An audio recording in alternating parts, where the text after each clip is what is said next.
तर आज होती भाऊबीज, तर नंदनबाईने इथे भावांना ओवाळून घेतलं होतं. नंतर दिदीनी मितांशला ओवाळून घेतलं होतं. नंतर आम्ही निघालो मुंबईला यायला आणि आम्हाला सगळे सोडायला आले होते. ते फारसे व्हिडिओमध्ये यायला नाही मागत आणि खूप गर्दी होती कारण मिस्टरांना उद्या जॉबला जायचं होतं, कारण त्यांना सुट्टी नव्हती आणि आम्ही रिझर्वेशन केलं होतं.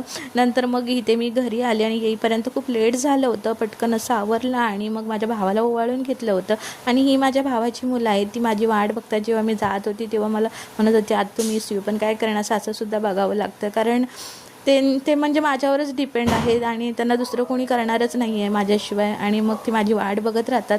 मग पटकन असं त्यांना रेडी वगैरे केलं आणि त्यांच्याबरोबर थोडी दिवाळी सेलिब्रेशन केलं आणि आईबरोबरही थोडी फोटो काढून घेतले. मग त्यांना फटाके वगैरे लावून दिले आणि त्यांना असं म्हणजे ना मी खुश ठेवण्याचा खूप प्रयत्न करते. त्यांना कधी म्हणजे आईची वगैरे आठवण नको यायला म्हणून मी प्रयत्न करत असते. नंतर त्यांच्यावर मस्त असे फोटो काढून घेतले होते. असं केलं माहेरी दिवाळी सेलिब्रेशन.